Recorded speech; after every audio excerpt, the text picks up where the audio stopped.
what are the top things that you're focused on? Because I know I'm excited about maybe 2 or 3 things. I slipped on a leaf.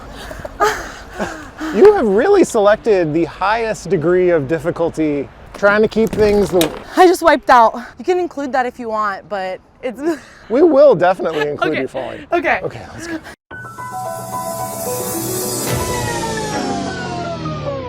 We're rolling. We're rolling. Calling out tap people. This is a real thing. Real thing. None of you have the balls to stop this. Stop this.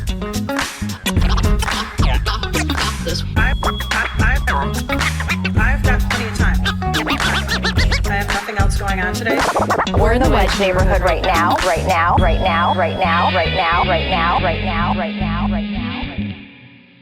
I am excited. Okay, well, Yeah. genuine excitement for you. I have to fake my excitement. Oh, you have to fake it. I was editing the Elliot Payne episode. Yeah. And I was like, how am I coming in so low energy for such a big guest? I just sounded disappointed to be there with him. You're like, hey, so I guess I Elliot have Payne to is do here. this. Yeah, are you excited? Here we are on the Wedge Live podcast, faking excitement for a rollerblade episode with Park Board at Large candidate in Minneapolis, Amber Frederick. Thank you for rollerblading alongside me as I bike. No, this is great. I'm happy to be rollerblading with you as you bike. So, what's the deal with the rollerblading? What's the deal? What is the deal? Well, I got these rollerblades during the pandemic. Some people invested in a harmonica or iced lattes. And I went to Shields. Actually, I went online, shields.com, and I picked up a childhood favorite pastime. And then it kind of just stuck. I mean, it's very convenient to be able to stop and blade a little bit. Oh, hi. What about rollerblades? Oh my God, we're rollerblading uphill. So then when if you're uphill, you kind of just gotta walk it. Like with your skis out. How are we feeling about the exertion level? No, it's good. This is probably the most exertive part of the trail. So I was living at home with my parents and I was like, I'm bored. Want to get outside, and picked up the blades and I never looked back. Wow, and here you are. Look where it's brought you. Yes, it is. It really is great. You were saying earlier, but it's kind of like walking around with a dog. People have something to say about their experience with rollerblading, and it's kind of a cool way to connect to people. Brings out like some nostalgia factor. Yeah, this I think, yeah. This older guy from Plymouth, before we started recording, approached and was like just very excited about your rollerblades. He chastised me for not having my own rollerblades. Hey, he's a blader himself, so he you know. He was very excited. He had the expertise that only the blading community. So a lot of people leave their park board ballots blank at the end. They Yeah. like vote for mayor and city council. When they get to the end, they're like, who are these people? I don't know. But way to weasel your way into the hearts of older Minneapolitans is to be the rollerblading candidate. Yeah, and that demographic always votes. Yeah, the park board race, it's so funny because it is down ballot. It's not at the top of people's minds, but we're in a facility maintained by the park board, and a lot of people, when they talk about living in Minneapolis, say that that's one of their favorite things about the city. Mine too. Oops, I just hit the mic. Mine too. And the park board are part of the, majority of the reason that we have dedicated funds to maintain it and upkeep it. So I guess it's like advocating for and like bringing awareness to the park board as well as rollerblading. But yeah, it's a super important race, and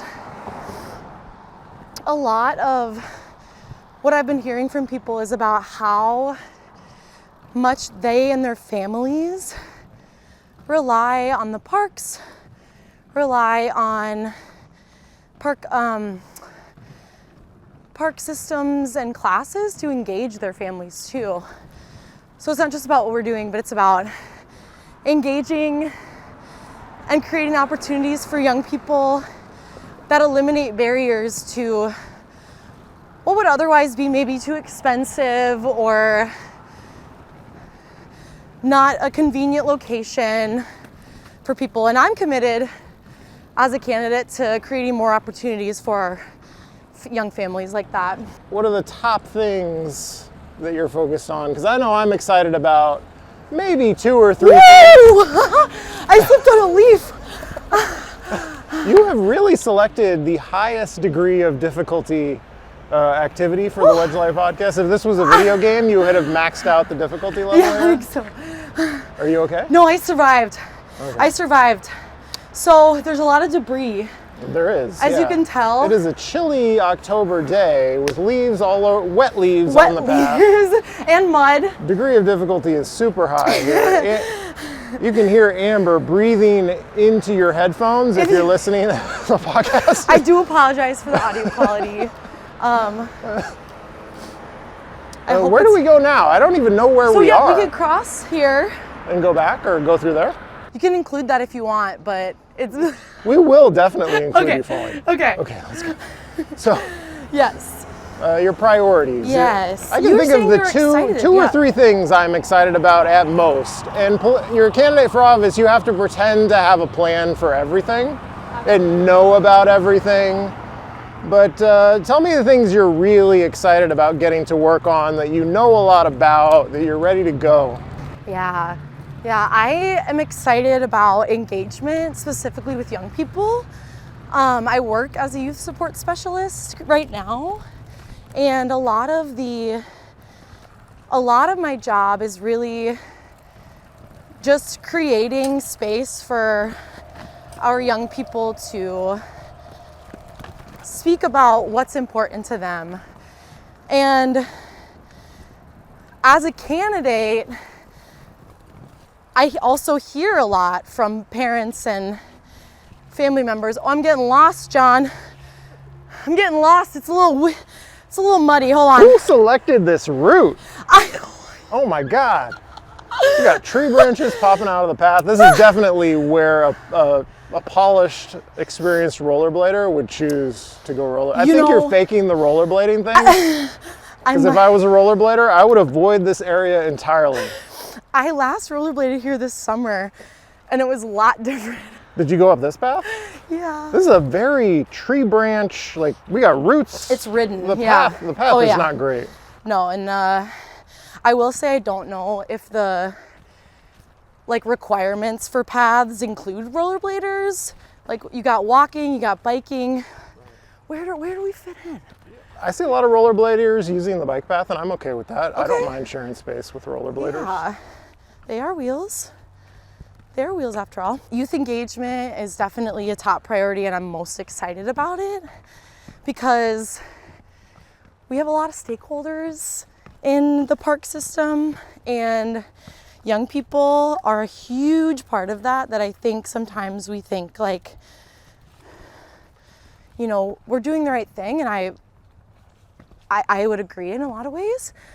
And I also think that young people deserve a voice. So listening to and talking to young people about what it is they want to see, what kind of jobs do they want to have, like what kind of support do they need in our park system is something I'm really excited about. And then also tackling and uplifting the park board's response to some of the ecologic needs, like hiring and maintaining someone who is dedicated to the environmental resources that we have, because it's vital that these parks last for generations. And having, oh, nice. This is great. We made it. Are we ready to mount up? Yeah. Okay. So you started the year as a city council candidate, and now you're a park board candidate. What is it about you as a person that you think is well suited to run for office? Why would you do that? Yeah. The office role of the candidate for an official is definitely not something that I sought out as a career initially. I began working as a facilitator in middle school classrooms, so back to my work with young people, and there I just kind of perfected my ability to generate and create spaces for young people to be in conversation.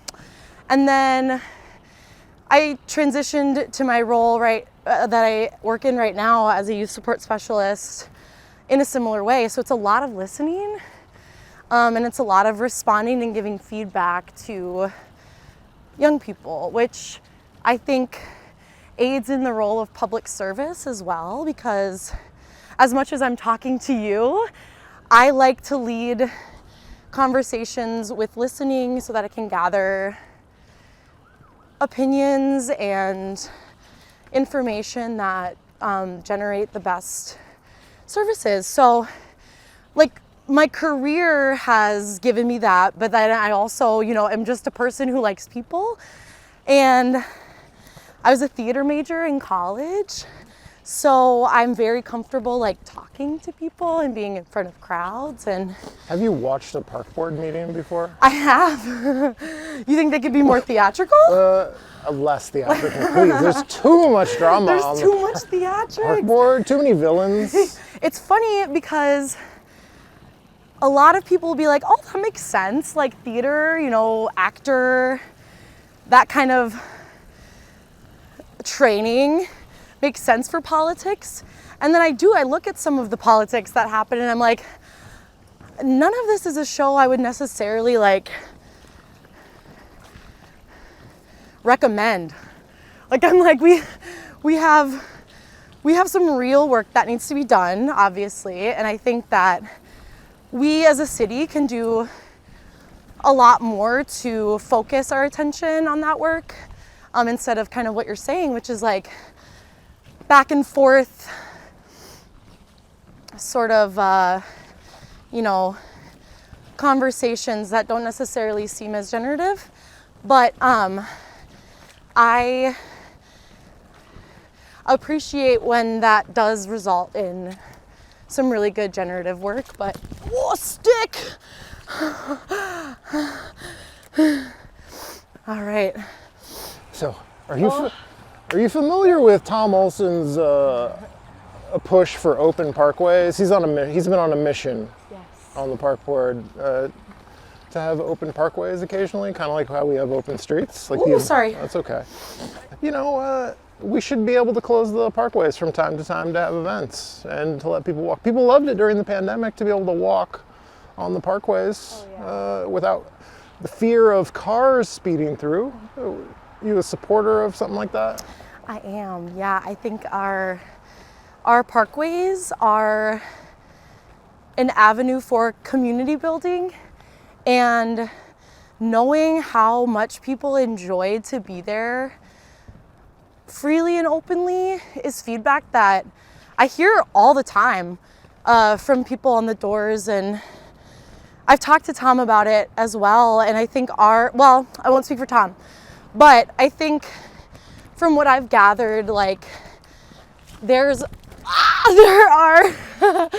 there are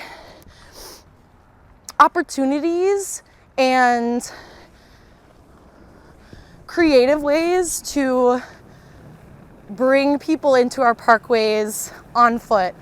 And I think an approach that supports both pedestrian access and maintaining access for all is something I'm super excited to work with the commissioners on.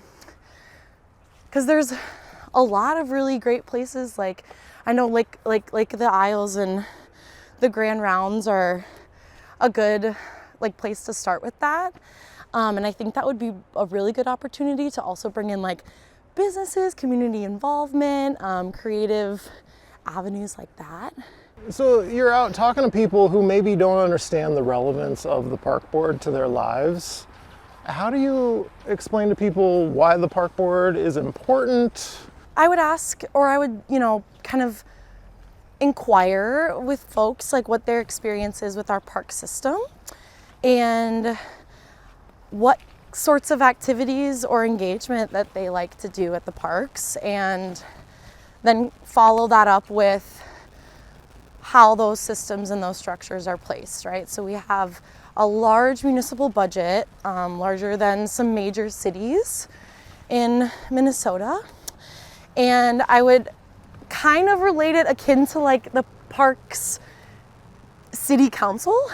Right. Because I think the park board as like a name. City Council for Parks. City Council for Parks, yep. And I would explain to folks, it's almost as if we're electing a board to represent this municipality. And as far as how I fit into that equation, I am the only park board candidate that's DFL, labor, and women winning endorsed. So I'm the only. Well, you cheated for the women winning endorsement. I cheated. You are a woman. Oh. That's how they decide. She runs. When has a man ever won the women winning endorsement? You're asking the hard-hitting questions, Sean. Keep asking them, okay? There's a clear women bias to the women winning endorsement. Yeah, but when you overlap those things, you get me. When you overlap labor and you overlap DFL and you overlap women winning, you get me. The DFL convention, I straight up had people assume throughout the convention, it was a long day, it was a long process, but I had people come up to me and be like, I just thought you were Michael Wilson's girlfriend. And you're just hanging around. And I'm just hanging around. Hanging around with these dudes. What does it say about the way you look at Michael Wilson, though, that people assume? I really think, well, I'd say good for him, number one. And then I would say that, he's generating some really active. Is he a heartthrob? Do people just assume he's the heartthrob of all the... I think it had more to do with me. Who's this woman? Who is this woman? And I had a few weeks, maybe 2.5 weeks to prepare for the city convention, which brought its challenges of its own. But at the convention, after I made the speech, is when I heard from folks I assumed X, Y, or Z. I assumed you were a candidate's girlfriend. And I was like, nope, I'm the candidate. Did you scold that person? Not publicly. You're scolding them here on the podcast, I feel like. They're getting... You're right, that is public. Really harshly scolded for assuming you were just another candidate's girlfriend. I mean, it's true, that's what we're up against. And I think that people, whether you want to, it goes for everybody, whether you want to admit it or not, we put assumptions onto other people, and that's an assumption placed on me. When I think about the political divide on the park board, then this is just me, but it's candidates who are trying to keep things the same. They are protecting... I just wiped out. Oh, you did? Are you okay? No, I'm good. When I think about the political divide on the park board, it is a coalition of people, the current park board majority, who want to keep things the same, who want to serve the interests of people in big, expensive houses who live across the street from the park, not really taking a wider perspective on park users and amenities that serve everyone. Do you share that view? And if you don't, how would you describe the political divide? Because there is one. Yeah, there is, absolutely. Maybe you want to take a break? I can answer the question. Yes.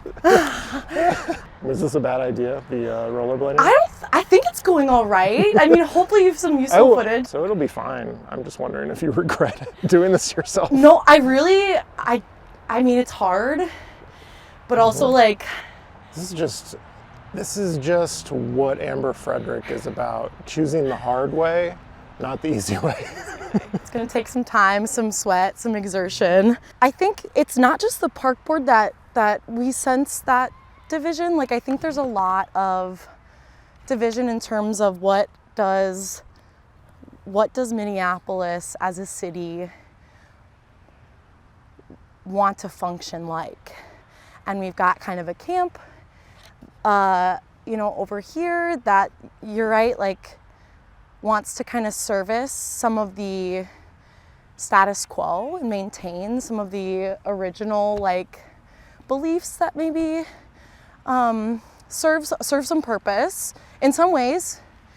And then we also have, a camp of people who are fed up, who don't see the system as it is functioning proactively anymore, and creating and generating new policies and experiences that service the whole city. So I live on the north side. We're at Theodore Wirth, and I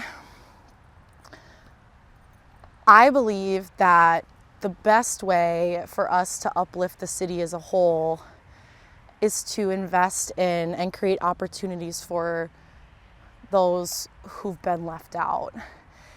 And that I would put myself in a camp of, a coalition that maybe believes one thing is right or the other thing is right.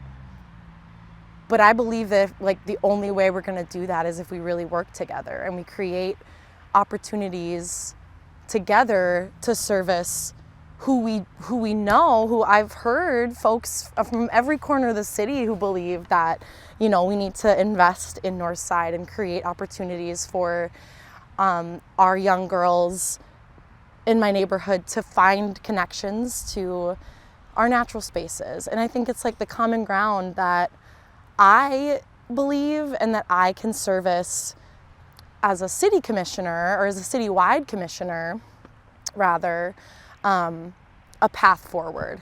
So it's kind of a way that I think I'm poised to bridge that divide a little bit by creating my own path and finding solutions to move forward.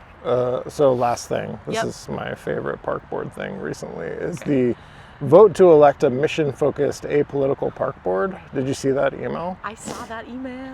I did. We are Minneapolis residents reaching out to, and this is an email from some of the most political people in the city, just calling for an apolitical park board. It's ridiculous. We are Minneapolis residents reaching out to share both our profound concerns about the upcoming election of Minneapolis Park and Recreation Board commissioners and the names of candidates we recommend. Our elected park board plays an essential role in ensuring a healthy city and equitable quality of life in our neighborhoods. As the principal stewards of, where are the complaints here? What are they afraid of? Sorry, I didn't prepare No, that's the okay. excerpt here. I don't know. We'll get to it, I'm sure. Here's the or. So I guess this is a description of you and your coalition. Okay. Or we can choose candidates who will sideline the park board mission while using their office to advance their own ideological, political, or personal agendas at great cost to park board independence and integrity, to the natural resources that are the basis of everything the park board provides. So you're campaigning. Do you understand what they're afraid of? Like, either based on what I just read or people you talk to, what are they afraid of? So I don't know. I've never spoken to the originator of this email. Oh, it's a bunch of people. It's all the worst people in Minneapolis. Well, multiple originators. So multiple originators, I guess. I don't know, like, I haven't spoken to a majority of the people on that list. Granted, I don't really approach individuals out of the blue to ask opinions. But I mean, You hear complaints. You're But I running for office. do. You know what the critics are saying. Yeah. And I guess you're the What are they expert in afraid of? knowing what they mean by that, or what you think they mean by that. Like, what do you think the critics are afraid of, and what they think you're going to do that is so bad? Well, the first thing that comes to mind is that scene from Casablanca when he's told to About gambling happening in the casino? Yes. They're afraid politics are happening in the election for Park Board? Yes, like that's the first thing that kind of comes to mind. I guess so. What I can kind of attribute it to is this sense of equity, meaning that there's less for some other people, and maybe that's where we've kind of seen that rhetoric play out nationally, and that trickles down. I mean, I wouldn't even say that the president created that rhetoric. He just fed the rhetoric, and I think that whether we're open to those conversations or we're not, is a big part of that. And I think we see some people that are not as open to seeing what rhetoric potentially does to our belief system, and that we might have these fears of something holding us back. I don't know what those fears are specifically, but I think it's maybe the fear of the unknown. Like, what will happen if we strive for equity and we strive for equality? And what we know, I'm a white person. I don't know the majority of what a lot of people who signed on to that email are, but what I know about equity and working towards equity serves everybody.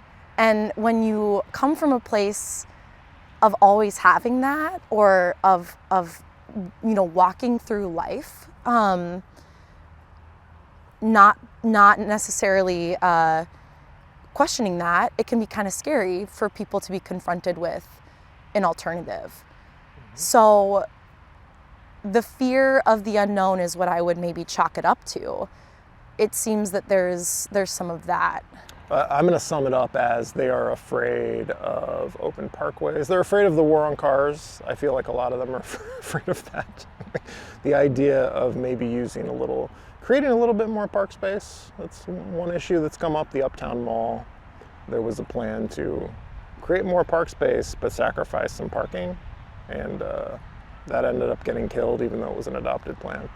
I think there's a big transportation element to it, which is odd because parks are about getting out of your car and enjoying them, just getting out into the outdoors, not necessarily driving through them, I think.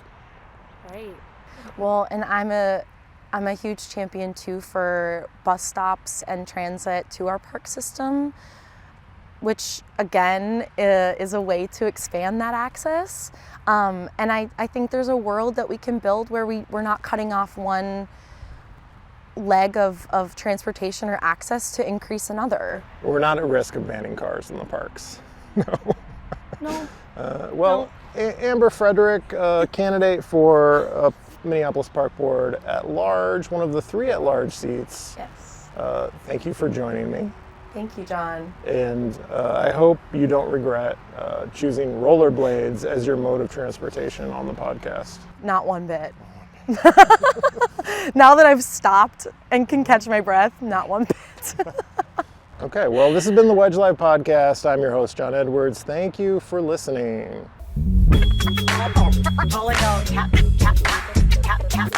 This is a real thing. Real thing. None of you have the balls to stop this. Stop this.